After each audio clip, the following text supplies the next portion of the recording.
What's going on, guys? Welcome back to the channel. My name is Daniel. If you're new here, I'm a new investor who is on my journey to growing my stock portfolio. If you're into stocks, if you're into investments, you're into that kind of stuff, then consider hitting the subscribe button, hitting the like button, as well as turning on your bell notifications so you can be notified every Monday and Friday when I post. So for the month of July, as I've said on my previous videos, from June 25th until about the 30th, I've been looking at different stocks that I want to invest in. But for the month of July, I'm going to be investing a little bit different. I'm going to be changing my strategy a little bit. Before we get started, I feel like I should tell you a little bit of why I'm changing my strategy for the month of July. I've been reading about monthly paying dividend stocks. The reason why I wanted to get into monthly paying dividends is because I was doing my research as always, and something that caught my eye was faster compounding. Faster compounding, simply put, the more often we receive dividends, the faster we can reinvest to buy more shares and generate even more dividend income. Something else that also caught my eye was, if you're thinking about budgeting, or if you're thinking about how to grow my portfolio and I want to get paid every single month from dividend paying stocks, and you want to add that money that you get paid out, instead of reinvesting it, maybe you want to add it to paying your bills, it's another good strategy to put into action. Because if you have certain bills that fall into certain days and you're getting paid every first of the month from your dividend stocks, then you know, for example, if you have X amount of stocks that pay X amount of money every single month because they are monthly paying dividend stocks, then you can count with that money every single month towards your bills. And I think for someone who actually thinks about budgeting down to the T, down to every cent, I think that's a really good strategy, because you're gonna have money every single month coming in. Something else that I learned about monthly paying dividend stocks is that REITs are very, very popular. The reason why REITs are very popular is because they collect rents from their tenants every single month. So if you're into REITs and you want to add monthly paying dividend stocks, this might make REITs even more appealing to you if you want to go that route. Okay, so now that we got all of that out of the way, here are the 5 monthly dividend paying stocks that I've been looking at and I've been considering adding to my portfolio for July. I don't know exactly how many of this I will be adding, but I always want to go ahead and share it with you guys, just in case you want to go that route for your investments going forward, or maybe just to put it in your radar, like, hey, I never thought about it this way, but it's not a bad strategy and you get paid every single month. Okay, so here are the 5 monthly paying dividend stocks that I will be keeping an eye out for the month of July. Also, something I want to disclose is I am going to be using SimpliSafe dividends for the purposes of doing my research and gathering my data, because you guys know that I love SimpliSafe dividends. I always talk about them whenever I get a chance. I believe the breakdown in the language that they use is very easy to understand for the average Joe like myself. So if you are a new investor or a seasoned investor and you haven't checked them out, go ahead and check them out. They're free for 14 days. No, I'm not sponsored. I wish I was. You just give them a try. Okay, so here we are in SimpliSafe dividends. We're gonna go to Idealist monthly payers, and something that I already had this set up. So my goal for looking at this type of investment is I want to look for dividend yield. I want a higher dividend yield. For this is just a little strategy that I'm using for the month of July. I'm looking for monthly paying stocks that have a high yield, meaning I will get a higher return. The issue with a high yield stock is that it could be a little volatile and it could go up, down, and they could cut out their dividends. I mean, any stock can do that, but these stocks tend to be some of those that if anything happens, they usually cut out their dividends a little faster than regular stocks. Now, if you use SimpliSafe dividends, something that I like is a dividend safety. You can see it right over here. Now, the first one that I have is a Gladstone Investment.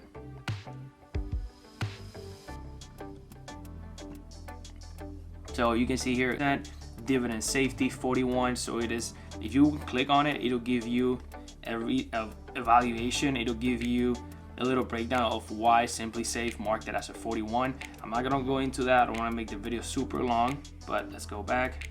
So SimpliSafe is 41%. Dividend growth last year 1%, but again, I'm happy with the dividend yield being at 8.33%. Also, the price is $10. You can read over here about. So Gladstone Investment is a private equity fund specializing in lower middle markets, acquisitions, mature stage, buyouts, recapitalizations. Sorry, I can't talk with these braces. Refinancing existing debt, senior debt securities such as senior loans. All right, and then you can scroll down. You can see a little bit over here since 2006. It went up, then annual dividends per share, it went down again, but it's been picking up, and it's had a 6% growth on average for the past 10 years. And it's had an uninterrupted dividend streak for 10 years without a dividend cut. So I personally like that, because it's just telling me that every single month I should be getting my dividend payout. All right, next up we have Main Street Capital Corporation. Dividend yield, again, 7.99%. That's what I'm looking at, a high yield. Also, if you see over here, Simply Safe Dividends, they're giving it a 62 score for safety. It's had a dividend growth of 5% over last year, which is average. But let's go over here if you want to know more a little bit about the company. You go over here, notes. So you can see the share price is 30.79%. Research. And then you can see that on April 15th, on March 20th, we published a note on Main Street explaining why we believe its irregular monthly dividend still appears safe, despite the stock 14% dividend yield at the time and the looming challenges expected for the coronavirus pandemic. Again, you do your research on Simply Safe Dividends. I'm not going to go through every single thing because I don't want to make this video too long. And then we have Pembina Pipeline Corporation, sector energy. Again, over here, dividend yield 7.89%. It has a rating score of 80. And then the last year average is 5% growth. We're gonna click on it. Founded in 1954, Pembina Pipeline is a major transportation and midstream services provider with a network of oil and gas pipelines. Not gonna read through all that, but you can see here, this is what I'm looking for. Let me see the growth. Scroll down. So it has had an uninterrupted dividend streak for 23 years without a dividend cut. That is huge. That means every single month I should be getting my dividend payout. So far, I don't know, with everything going on, it's unknown what could happen. Now again, we have LTC Properties. Is their sector of real estate. It's a 6.30% dividend yield. Safety score of 52. We're gonna click on it. LTC Properties is an internally managed real estate investment trust, and we can see over here where they're at, all the properties that they're investing. You can see the dividend growth. So for the last 20 years, it has a 2% per year growth, which is very slow, but it's okay because, again, my only two focuses is an uninterrupted dividend streak, which has been 17 years without a dividend cut, and then I want a high yield return. All right, so this one is another one that I'm really considering. We have Stag Industrial. So this one, again, sector of real estate, 5.12%, price $28.13, dividend yield 5.12. Stag Industrial is a small but fast-growing industrial REIT that went public in 2011, but it has existed since 2003. The company owns about 400 industrial properties which are located in 38 states and leased to over 350 tenants. All right, so let's look at a dividend growth. Okay, so this company has had a dividend growth of 2% per year, which is a little bit slow, but an uninterrupted dividend streak of 8 years without a dividend cut.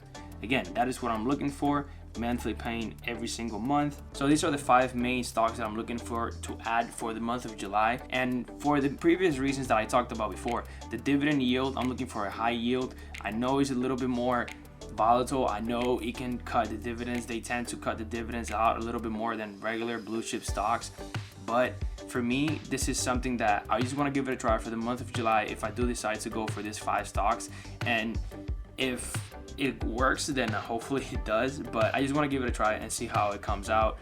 It's just testing the waters. Who knows, it might be a good strategy to add on going forward, and this might be the strategy that I use, but if I never try it, I'll never know. With that being said, thank you guys for watching the video. I appreciate it as always. Give it a thumbs up, consider hitting the subscribe button if you like the video, and comment below. Thank you so much. Have a good one.